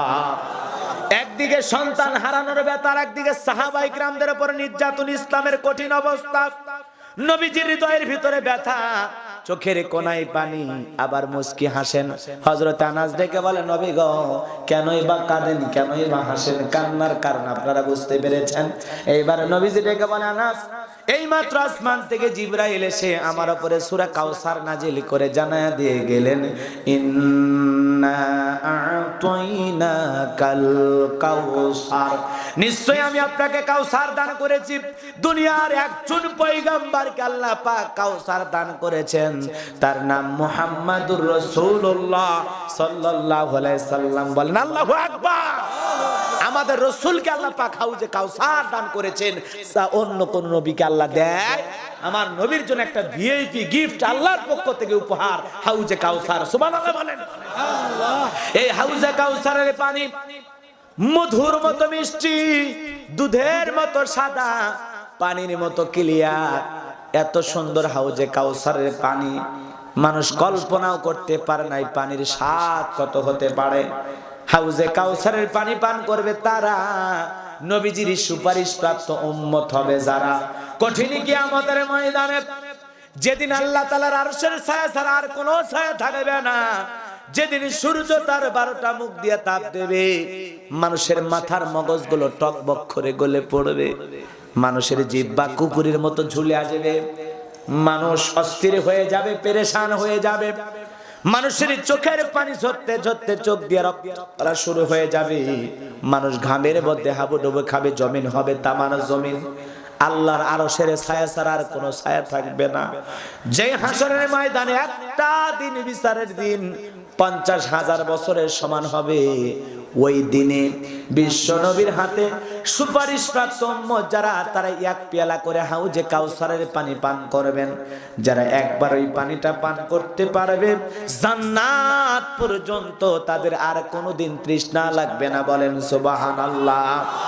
তবে হাউজে কাউসারের পানি পান করবে তারা, নবীজির সুপারিশ প্রাপ্ত উম্মত হবে যারা। আর হাউজে কাউসারের পানি পান করতে গেলে কাজ করা লাগবে 2টি। জোরে বলেন কয়টি? লিল্লাহি তাকবীর। কষ্ট হচ্ছে কি আপনাদের? বিরক্ত হচ্ছেন আমার কথা? একটা ছোট্ট বাচ্চার হাতে কয়েকটা চকলেট দিলাম, দিয়ে বললাম, বাবা আমি মুসাফির মানুষ, এক বদনা পানি নিয়ে আসো। ছেলেটা পানি নিতে গেল, যাওয়ার পথে ওই যে সামনে যাইতে না যাইতে ওই জায়গায় উষ্টে খায়া বা স্লিপ কইরে পইরে গেছে। বোঝেন তো আমার কথা নাকি? ভাষা বুঝতে কষ্ট হয় না তো? উষ্টে খায়া পড়া বোঝেন তো? উষ্টে খায়া পড়া বোঝেন তো? ওই জায়গায় পইরা গেছে, পইরা যায় ছেলেটা হাঁটু ছিলে গেছে, কিন্তু ওই যে চকলেট পাইছে ওই আনন্দের ঠেলায় চলে গেছে। পানি নিয়ে এসে আমারে দিচ্ছে, দেওয়ার সময় আমি জিজ্ঞাসা করলাম, বাবা এই যে যাওয়ার পথে পইরা গেলা, কষ্ট পাইছো, ব্যথা পাইছো? চকলেটের আনন্দ আর খুশি বলতেছে, হুজুর আমি কত এরকম পড়ে যে আমার কিছুই হয় না, আমার এগুলো সহ্য করার অভ্যাস আছে। তার মানে চকলেটের খুশি আর আনন্দে ওই যে পইরা গেছে, ওর হাঁটু যে ছিলে গেছে, সামান্য রক্ত ঝরতেছে, ব্যথা পেয়েছে, সব ব্যথা ভুলে গেছে চকলেটের আনন্দে। আল্লাহু আকবার কর। আল্লাহ হাউজে কাউসার দিলেন, এটা তো আনন্দের সংবাদ, খুশির সংবাদ। কিন্তু হাউজে কাউসারের পানি পান করতে গেলে কি ধরনের মানুষকে আল্লাহ দেবে, কি কাজ করলে দেবে, সেই পথে চলতে গেলে যে একটু কষ্ট হবে, কথা কয় না, একটু হাঁটু ছিলে যাবে, একটু ঠান্ডা পানিতে উজু করা লাগবে, কষ্ট হবে, একটু ত্যাগ স্বীকার করা লাগবে, কথা কর না কেন? কাজ হলো দুইটা, আয়াত নাম্বার 2, কাজও হলো দুইটা। কয়টা? হাউজে কাউসারের পানি রাসূলের হাতে পেতে চান, খেতে চান। আমরা যে এই জায়গায় বসে আলোচনা শুনতেছি, মদিনার নবী জানে না, আসমানের মালিক আল্লাহ জানে না? তো এই জায়গা থেকে দুইটা হাত তুলে আল্লাহর কাছে একটা মানে প্রার্থনা যে আল্লাহ আমরা সবাই হাউজে কাউসারের পানি রাসূলের হাতে এক পেয়ালা করে হাসরের ময়দানে চাই। কারা কারা দুই হাত তুলে দেখান, লিল্লাহি তাকবীর। আল্লাহ পাক সবাইকে রাসূলুল্লাহর হাতে এক পেয়ালা করে হাউজে কাউসারের পানি পান করা তৌফিক দান করুন কঠিন কিয়ামতে। জোরে কোন আমিন। আর সিল্লা বলেন আমিন। হাউজে কাউসারের পানি আমরা সবাই ছিলাম, হাত নামা। এখন কাজ আছে কয়টি? টাকা পয়সা তো দিছেই, আর তো লাগিচ্ছে না। তারপরে আপনারা দিলে দিতে পারেন, না দিলে ভালো। কালেকশন হয়েছে, রুমাল ছেড়ে দেন নাই? কষ্ট হচ্ছে আপনাদের, বিরক্ত হচ্ছেন? তাহলে ছেলে পেলে থাকলে রুমাল নিয়ে যাও, আমি আলোচনা করি, আলোচনার মধ্যে ডিস্টার্ব করার দরকার নেই। যদি কারো মন চাই দেবেন ইনশাল্লাহ। পকেটে হাত দিয়ে কয়েকটা টাকা বের করেন, বিড়ি ম্যাচ বাদ দিয়ে। বিড়ি ম্যাচের কথা কেন বলে হাসতেছেন? 2011 সালে ওয়াজ করতে গেছি রংপুর তারাগঞ্জ। ওই জায়গায় ওয়াজ করতে যা কালেকশন চলতেছে, একজন কালেকশনের ব্যাগের ভিতরে দিয়েছে 2 প্যাকেট বিড়ি, দিয়ে লিখে দিয়েছে 1 প্যাকেট মাহফিল কমিটির আর 1 প্যাকেট বক্তা। কত বড় শয়তান, চিন্তা করা যায়? এই কথাটা আমি আজও ভুলতে পারলাম না। ভাই ওয়াজ কিন্তু শেষ হয়নি, চাচা ওয়াজ কিন্তু শেষ হয়নি। এই 2 নাম্বার আয়াত চলতেছে, এরপরে 3 নাম্বার। রাসূলের সন্তানগুলো মারা গেলেন 3টি কারণ, শুনবেন না? আবার ওই যে মেয়েটার ঘটনা মনে আছে?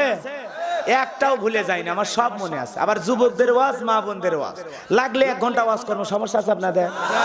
তো উঠা বসা করা হবে না, বসেন, চুপ করে বসেন। কালকে কি আর আসবো? তো বছরে একদিন আসছি, কয়েক বছর পরে। ভাই এজন কষ্ট করে ছেলে পেলে পাঠায় দেন, যদি না লাগে আলহামদুলিল্লাহ। হ্যাঁ, ছেলে পেলে আপনাদের মাঝে যাবে, আপনারা দিয়ে দেবেন, যার যতটুকু সাধ্যে আছে মনে চায় ইনশাল্লাহ দিয়ে দেবেন। আপনার আল্লাহর ঘর মসজিদের জন্য সবাই দিয়ে দেবেন ইনশাল্লাহ। আগামী বছরের জন্য বড় আলেম ওলামা নিয়ে এসে কোরআনের মাহফিল করতে পারে। ছেলে পেলে কই? পাঠায় দেন। স্বেচ্ছাসেবক নাই? ছেলে পেলে যাও, দলবদ্ধ হয়ে যাও, মহিলা প্যান্ডেল আপনাদের মাঝে চলে যাবে ইনশাল্লাহ। কয়টা কাজ? আয়াত নাম্বার কত? আল্লাহ রাব্বুল আলামিন বলেন ফাসাল্লি লিরাব্বিকা ওয়ানহার। 2টা কাজ করা লাগবে। 1 নাম্বার, রবের উদ্দেশ্যে সালাত আদায় করা লাগবে। কার উদ্দেশ্যে? আরো জোরে বলেন।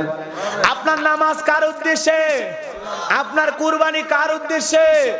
রবের উদ্দেশ্যে ইবাদত করা লাগবে, রবের উদ্দেশ্যে সালাত আদায় করা লাগবে। আল্লাহ রাব্বুল আলামিন বলেন কুল ইন্না সালাতি ওয়া নুসুকি ওয়া মাহইয়ায়া ওয়া মামাতি লিল্লাহি রাব্বিল আলামিন। আল্লাহ রাব্বুল আলামিন বলেন নবীজি আপনি বলেন আমার নামাজ, আমার কুরবানি, আমার জীবন, আমার মরণ লিল্লাহি রাব্বিল আলামিন, আসমান জমিনের প্রতিপালক আল্লাহ রাব্বুল আলামিনের জন্য। বলেন আল্লাহু আকবার। ভয়ে আরো জোরে বলেন ক্বাদ আফলাহাল মুমিনুন আল্লাযীনা হুম ফি সালাতিহিম খাশিউন। আল্লাহ রাব্বুল আলামিন জানায় দিলেন অবশ্যই মুমিনেরা সফল যারা নিজেদের সালাত বিনয়ের সহিত, নম্রতার সহিত, খুশি খুশি ভাব নিয়া আল্লাহর ভয় নিয়ে যারা সালাতে দাঁড়ায়, যখন নামাজে দাঁড়াবেন দিলের মধ্যে কার ভয়? ইয়া আইয়ুহাল্লাযীনা আমানুত্তাকুল্লাহ, এই ইমানদারগণ আমি আল্লাহকে ভয় করো। আল্লাহর ভয় নিয়ে সালাতে দাঁড়ানো লাগবে বাজান। আল্লাহর ভয়ে যদি আমরা ইবাদত করতে পারি, আল্লাহর খুশির জন্য যদি ইবাদত করতে পারি, আমাদের লাভ আছে না নাই? আল্লাহ রাব্বুল আলামিন বলেন ফালইয়াবুদু রাব্ব হাযাল বাইত আল্লাযী আত'আমাহুম মিন জু' ওয়া আমানাহুম মিন খাউফ। আল্লাহু আকবার বলেন। আল্লাহ রাব্বুল আলামিন জানায় দিলেন এই ঘরের মালিকের ইবাদত করো। ইবাদত যদি ইবাদতের মতো করতে পারো, ইবাদত যদি আমি আল্লাহর দরবারে কবুল হয়ে যায়, সালাত যদি আল্লাহর দরবারে কবুল হয়ে যায়, দাসত্ব গোলামি যদি আল্লাহর দরবারে কবুল হয়ে যায়, আল্লাহ দুইটা জিনিস আপনাকে আমাকে দেবেন। এক নাম্বার আল্লাহ ডেকে বলে জীবনে কোনোদিন রিজিকের টেনশন করা লাগবে না। তুমি যদি আমার গোলামি সঠিকভাবে করতে পারো, আমি আল্লাহ তোমাদের রিজিকের ব্যবস্থা করে দেব। কোন সুবহানাল্লাহ। আল্লাহ রিজিকের ব্যবস্থা করে দিবেন যদি ইবাদত ইবাদতের মতো হয়। বনি ইসরাইলের উম্মতদেরকে আল্লাহ পাক আসমান থেকে খাবার নাজিল করেছিলেন। সুবহানাল্লাহ বলেন। মান্না সালওয়া, পাখির ভুনা গোশত দিয়ে বিরিয়ানি। সুবহানাল্লাহ বলেন। কে পাঠাইছে? কে? সে আল্লাহ আজ আছে না নাই? আসমান থেকে আল্লাহ খাবার পাঠাইছে। সে আল্লাহ আজ আছে না নাই? রিজিকের ব্যবস্থা কে করবে?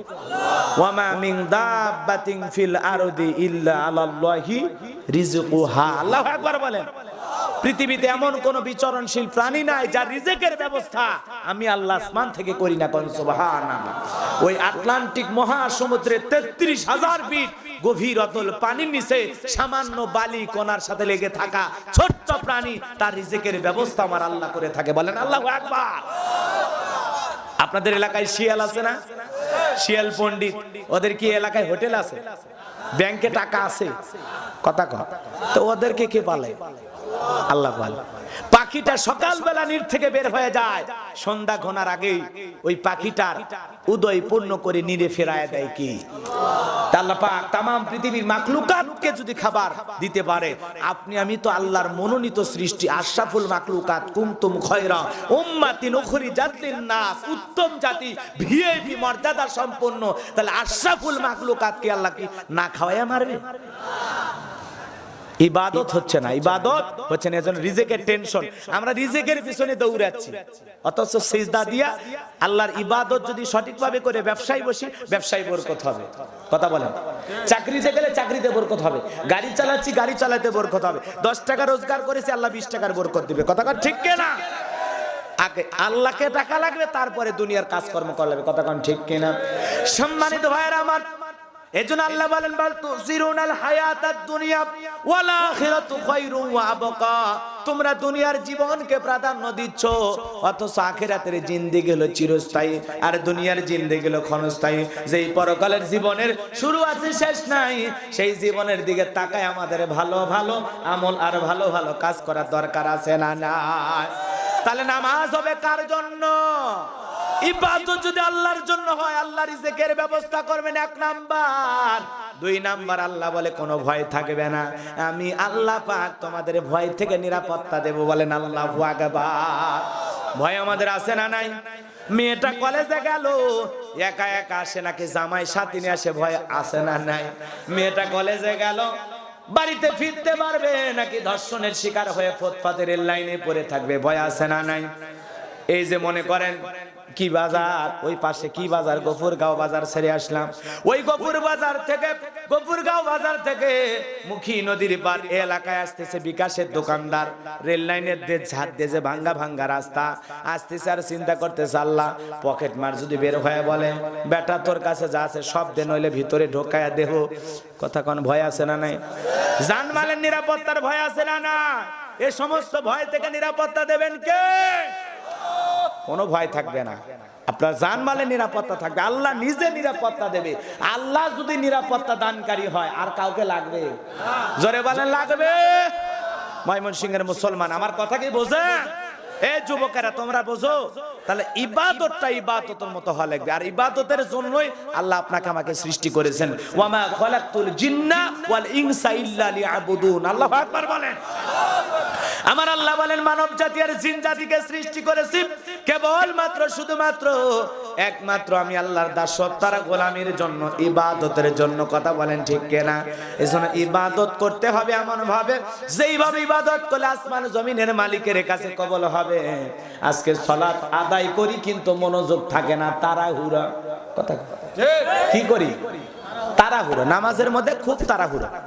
অনেকের ধারণা 2 রাকাতের নামাজের 4 সিজদা একবারে দিলে আরো ভালো। কথা কম। এ দুনিয়াতে বড় সরের নাম কি সর? নামাজ সর। কি সর? রুকু ভালো হয় না, সিজদা ভালো হয় না, অথচ রাসূলুল্লাহ বিশ্ব নবী নামাজে দাঁড়িয়ে থাকতে থাকতে পা মোবারক ফুলে যেত। কোন সুবহান। আমার নবীজি এত লম্বা সময় রুকু করতেন, এত লম্বা সময় সিজদা করতেন। আম্মা জান আয়েশা ডেকে বলেন মাঝে মাঝে মনে হয় নবীজি আর কোনোদিন সিজদা থেকে মাথা উঠাবেন না। কোন সুবহানাল্লাহ। সাহাবায়ে کرام 2 রাকাত নামাজ পড়ে সারা রাত কাটায়া দেন। সাহাবায়ে کرام 2 রাকাত নামাজের মধ্যে পবিত্র কোরআন খতম করেন। আল্লাহু আকবার বলেন। মরুভূমির বালিতে সাহাবায়ে کرام সালাত আদায় করার জন্য দাঁড়িয়ে যেতেন। মরুভূমির পাখিগুলো সাহাবীদের মাথার উপরে পড়ে থাকতো, কাঁধের উপরে পড়ে থাকতো। সাহাবীরা নামাজে এত মনোযোগ, পাখি পড়ে থাকে এরপরেও সাহাবীদের নামাজের মনোযোগ নষ্ট হয় না, পাখির দিকে খেয়াল করে না।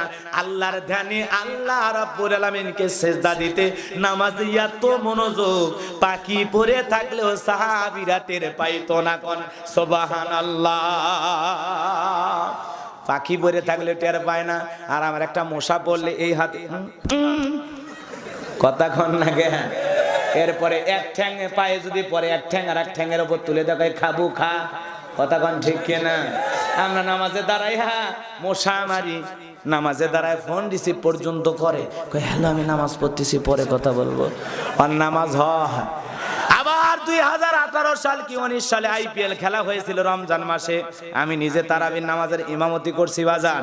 পেছন দিক থেকে খালি ছেলেপেলে ফুসুর করে। কি ফুসুর একটা কান পেতে শুনলাম একজন কইছে কলকাতার 102 রান রে। কিছু সময় পর আরেকজন কয় ক্রিস গেল আউট হয়েছে। তাহলে নামাজও পড়ে, তারাবিও পড়ে, আবার আইপিএল এর স্কোর কত হয়েছে তাও দেখে। কথা কন। এই যুবক সেই যুবক যারা ফ্রি ফায়ার পাবজি গেম না কি আছে, হায় হায় হায় হায়, হুজুরও জানে আমি কি খেলছি, ওগুলো খেলি নাই, বুঝি না। আজকে যুবকেরা কি যে সারাদিন করে অনলাইনে ক্লাসের মাধ্যমে। ও নবী ওদের বংশে বাতি জ্বালানোর কেউ থাকবে না, কিন্তু আপনার ছেলে সন্তানগুলোকে নিলাম আর কোটি কোটি রুহানি সন্তান আপনাকে দান করব। বলেন আল্লাহু আকবার। ও নবী আপনার কোটি কোটি রুহানি সন্তান আজ আছে না নাই? আছে না না? আমরা রাসূলের কি সন্তান? রুহানি সন্তান। আল্লাহু আকবার বলেন। রাসূলের মুহাব্বতের মানুষ আছে না নাই? আজও মোহাম্মদ আলী এলাকায় আছে না নাই? আছে। রাসূলের নামের লোক আছে, রাসূলের মুহাব্বতের লোক আছে, রাসূলকে ভালোবাসে কলিজা দিয়া। কথা কন ঠিক কিনা? রাসূল হলেন আমাদের কলিজার টুকরা। কথা কন। আজকে রাসূলকে গালি দেয়, সেই জামানায় রাসূলকে গালি দিয়েছিল ওলীদ বিন মুগীরা। রাসূলকে এত অশ্লীল ভাষায় গালি দিয়েছিল, আল্লাহ সহ্য করলেন না।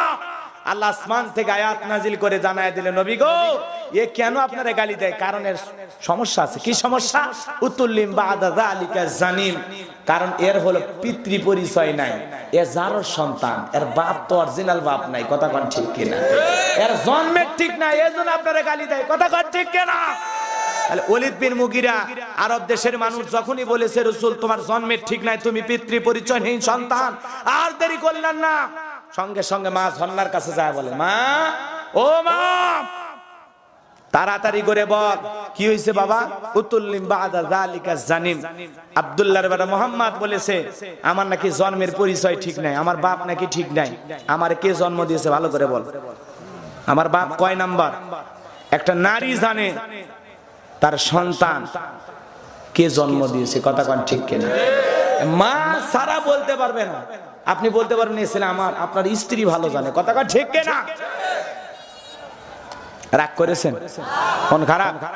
তার মা ঝর্ণা ডেকে বলে বাবা বয়স হয়ে গেছে, শেষ বয়সে এই গোপন রহস্য কেমনে আব্দুল্লাহর বেটা মুহাম্মদ জানলো? সে তো জীবনে কোনোদিন মিথ্যা কথা বলে নাই। ওলীদ বিন মুগীরা বলে, মা যা ঘটনা ঘটেছে সব সত্য সত্য বলবি, মিথ্যা আমিও শুনতে চাই না। ডেকে বলে, বাবা তাহলে শোন, যা বলতে চাই শুনে নে। তোর বাবা ব্যবসা বাণিজ্যের কাজে এত ব্যস্ত থাকতো, আমার খোঁজ খবর নেওয়ার সময় থাকতো না। তোর একটা চাচা ছিল আমার দেবর, দেখি বাড়ির আশেপাশে ঘুর করে, আমারও মনের অবস্থা খারাপ, সে যে কেন এলো না কিছু ভালো লাগে না, এবার আসুক, তারে আমি মজা দেখাবো। কথা কন না কেন? কিছু কিছু দেবর দেখবেন ভাই বিদেশে থাকে, দেবর ভাবির কাছে যা ঘুর করে, আছে না নাই?